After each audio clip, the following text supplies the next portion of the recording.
Moving to a new state with a boyfriend was supposed to be the adventure of a lifetime, a romantic escapade filled with the promise of new beginnings. Little did our protagonist know, beneath the surface of this seemingly idyllic journey, lurked the comedy of errors waiting to unfold. The tale kicks off with our heroine, a brave soul grappling with the haunting specters of anxiety-induced nightmares and night terrors. These nocturnal phantoms danced in the shadows of her dreams, setting the stage for the absurdity that would soon invade her waking life. One fateful night, the clock struck 4 a.m., the witching hour, when the world is draped in a cloak of silence. But for our protagonist, the quietude was shattered by a nerve-wracking sound, the incessant ringing of a doorbell. A sound that, under the circumstances, was the antithesis of tranquility. Still marinating in the cold sweat of a night terror, our protagonist, the valiant heroine of our tale, reacts in the only logical way: rouse the boyfriend from his slumber. In her mind, the solution to the eerie doorbell melody was to summon the protector of the realm, her knight in shining pajamas, armed with nothing but a trusty bat. In a scene reminiscent of a slapstick comedy, imagine our disoriented hero, a modern-day, slightly confused superhero clad in mismatched pajamas, his disheveled hair resembling a chaotic halo.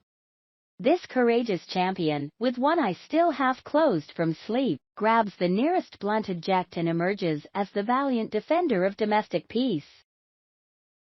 With each groggy step toward the front door, the suspenseful music swells in the background, setting the stage for the grand reveal.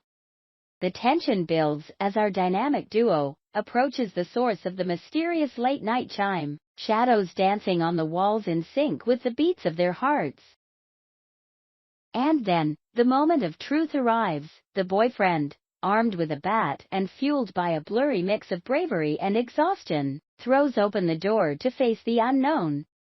Our protagonist, a mix of terror and curiosity, peeks around the corner, embodying the epitome of suspenseful anticipation. But wait, here comes the twist, the crescendo of our comedic symphony. The boyfriend, standing at the threshold, turns to our heroine with a look of sheer frustration and weariness, delivering the immortal line that will forever echo in the annals of their shared history: "We don't have a effing doorbell." Cue the record scratch and freeze frame, the comedic realization crashing over them like a tidal wave. The tension that once gripped the atmosphere is replaced by a wave of awkward hilarity, leaving the audience in stitches as they contemplate the sheer absurdity of a phantom 4 a.m. doorbell. The story pivots from the realm of anxiety-induced nightmares to the golden treasure trove of comedic chaos, a non-existent doorbell dilemma. The boyfriend, still half asleep and wielding a bat like a slapstick superhero, unwittingly becomes a central character in this midnight farce. Our protagonist, caught between the remnants of fear and the burgeoning light of comic absurdity, can't help but succumb to nervous laughter. The realization of the situation's sheer ridiculousness dawns on both characters as they stand there in the doorway, bat in hand and sleepy frustration etched on their faces. As the surreal comedy unfolds, they navigate the aftermath, realizing that their late-night scare was nothing more than the phantom echo of a doorbell that never existed. Laughter reverberates through the darkened house, transforming the once anxiety-inducing nightmare into a shared joke between the two, a bizarre initiation into the quirky world of their new state. From that pivotal moment on, "We don't have a effing doorbell" becomes their quirky catchphrase, an inside joke that punctuates their adventures in the unfamiliar territory. It serves as a reminder that even in the face of anxiety and the unknown, laughter can be the unexpected hero, the balm that soothes the jagged edges of fear. And so, our protagonist and her bat-wielding boyfriend set forth on a journey filled with bizarre comedic twists, armed with the knowledge that, in the grand tapestry of life, sometimes the best stories emerge from the most unexpected places, or, in this case, the absence of a doorbell. Their new state becomes a canvas for laughter, each day a new stroke in the masterpiece of their shared absurdity.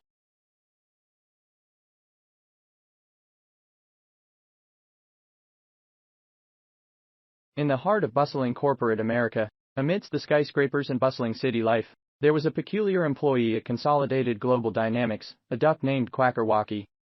Quackerwacky wasn't your ordinary, run-of-the-mill duck. He had dreams beyond the pond, ambitions that reached the heights of the corporate ladder.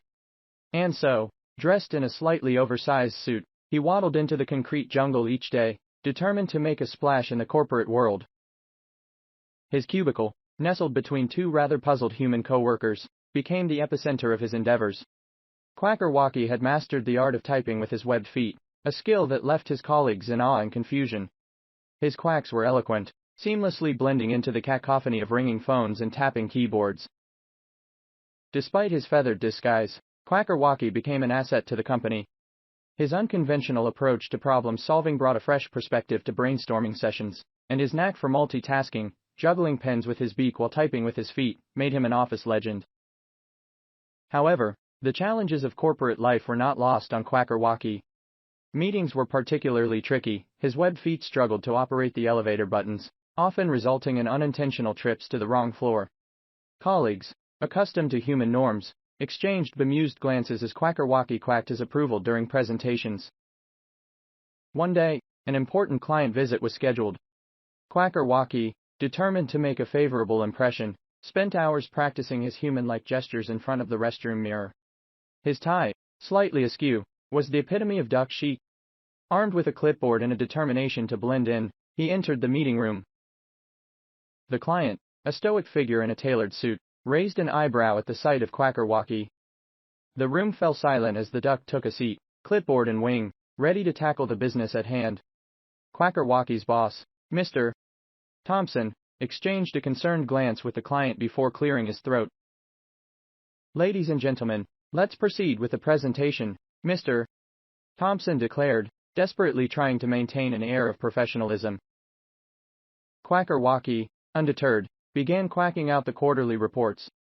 His wing gestures and expressive quacks were met with a mixture of confusion and suppressed laughter. The client, despite initial skepticism, found himself chuckling at the unexpected entertainment. As the meeting continued, Quackerwacky's antics gradually won over the room. His unorthodox approach brought a sense of levity to the otherwise mundane proceedings. By the end of the presentation, the client, wiping tears of laughter from his eyes, extended a webbed wing handshake to Quackerwacky. "Mr. Quackerwacky," he said between chuckles, "you've certainly made this meeting memorable. I think we can do business with a company that values both professionalism and a good sense of humor." Quackerwacky beamed with pride. Little did the client know that beneath the suit and tie was a duck with dreams bigger than his pond. Word of Quackerwacky's successful client meeting spread like wildfire through Consolidated Global Dynamics. Colleagues who had once regarded him with skepticism now admired his ability to break through the monotony of corporate life. Quackerwacky, oblivious to his newfound celebrity status, continued his daily routine, blissfully quacking his way through spreadsheets and email chains. As weeks passed, Quackerwacky's integration into corporate America became a source of inspiration. The company even organized a Duck Day, where employees were encouraged to embrace their quirks and approach challenges with the same level of enthusiasm that Quackerwacky exhibited daily. However, with great success came great challenges. Quackerwacky's popularity attracted the attention of a rival corporation, Duckonics Inc. Led by the cunning Mallard McMallister. Mallard, fueled by jealousy and a desire to quash his competition, devised a devious plan to expose Quackerwacky's true identity. One day, as Quackerwacky enthusiastically participated in a team-building exercise, Mallard infiltrated Consolidated Global Dynamics disguised as an intern. With a hidden camera disguised as a duckling, he planned to capture the moment when Quackerwacky's true identity was revealed. The day of reckoning arrived during a surprise office inspection. Mallard, pretending to be an intern eager to learn the ropes, shadowed Quackerwacky as he led the inspection tour. The tension in the air was palpable as Mallard discreetly activated his hidden camera, ready to expose Quackerwacky's duckish tendencies to the world. As the group entered the break room, Mallard discreetly dropped a bag of breadcrumbs, strategically placed to lure Quackerwacky into revealing his true nature. The unsuspecting duck, surrounded by colleagues, spotted the breadcrumbs and couldn't resist the temptation. With a quack of delight, Quackerwacky waddled over to the breadcrumbs, forgetting momentarily about the human facade he had meticulously built. The room fell silent as colleagues and Mallard watched in disbelief as Quackerwacky indulged in his feathered instincts. Mallard grinned triumphantly, convinced that he had exposed Consolidated Global Dynamics' secret weapon as nothing more than a duck in a suit. However, to Evrion's surprise, Quackerwacky, realizing his blunder, quickly regained composure. With a sly smile, Quackerwacky addressed the room. "Well, folks, looks like we've got a few breadcrumbs to clean up. Team, let's work together to keep our workspace spick and span." The colleagues, initially stunned, burst into laughter. Quackerwacky's ability to turn a potential embarrassment into a rallying moment showcased his resilience and quick thinking. Mallard, frustrated that his plan had backfired, slinked away unnoticed in the commotion. Quackerwacky's reputation, far from tarnished, only grew stronger after the breadcrumb incident. The colleagues who had once questioned his place in the corporate world now admired his ability to embrace both his duck instincts and his human aspirations. Consolidated Global Dynamics, recognizing the positive impact Quackerwacky had on the company culture, officially appointed him as the Chief Quack Officer, CQO. In his new role, Quackerwacky continued to bring innovation and humor to the workplace, proving that sometimes, it takes a duck to quack the corporate code.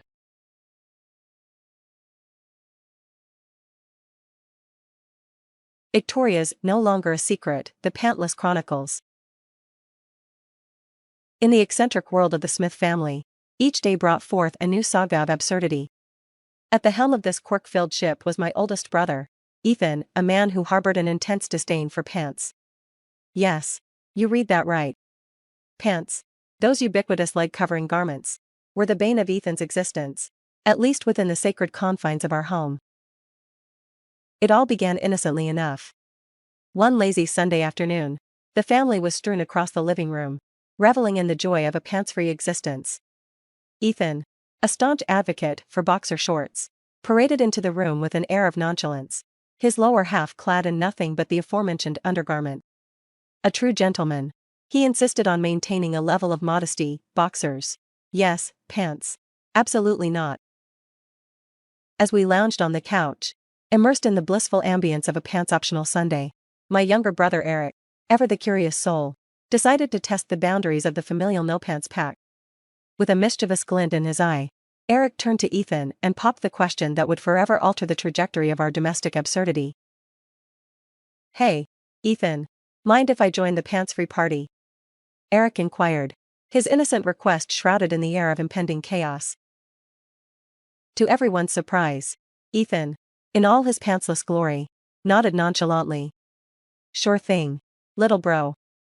Just remember, clean underwear is the key." With that golden ticket of approval in hand, or rather, in boxers, Eric sprang from the couch, a man on a mission. He vanished upstairs, the suspense building with each passing second. What could he possibly return with that would match the peculiar nature of our pantless escapade? 3 or 4 minutes later, prodigal son made his grand entrance, strutting into the living room without a trace of pants. But it wasn't just any underwear that adorned his lower half. Oh no, it had to be the piece de resistance, Victoria's Secret, and not just any Victoria's Secret, but Victoria's Secret. Now, it's worth mentioning that I was the sole purveyor of feminine undergarments in our family, being the only girl amidst the pantless chaos that was my brother's.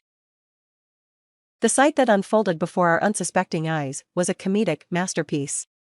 Eric, in all his glory, stood there wearing my frilly, lace-trimmed Victoria's Secret underwear, blissfully unaware of the ripple of shock that reverberated through the room.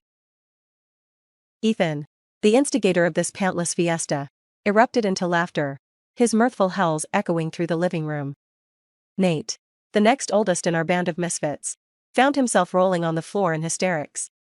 Meanwhile, I, the bewildered spectator of this pantless theater, sat frozen on the couch, my mind wrestling with the sheer absurdity of the tableau before me. Just as we began to regain a semblance of composure, fate decided to add a new layer to our pantless saga. In a stroke of impeccable timing, our dad chose that very moment to stroll into the living room, accompanied by unsuspecting guests.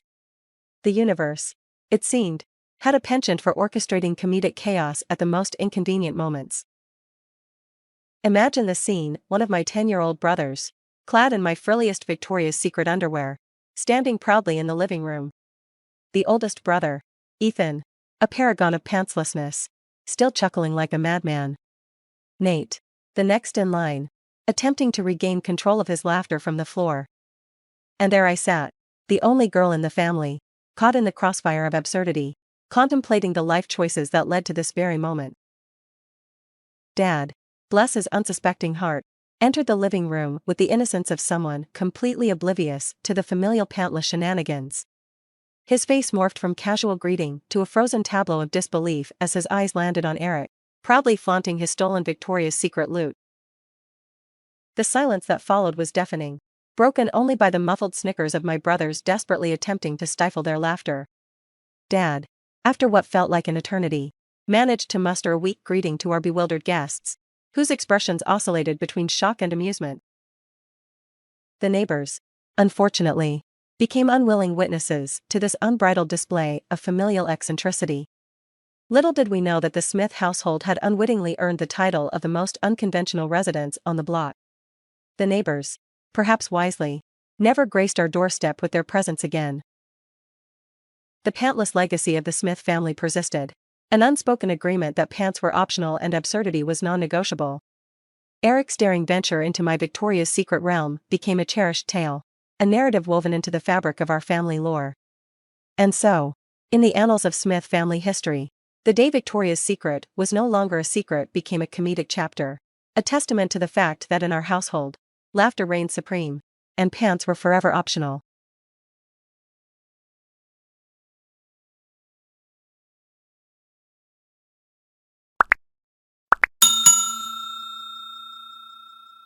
Thanks for watching. If you would like to see more of our original stories, then please like and subscribe, and share and leave comments.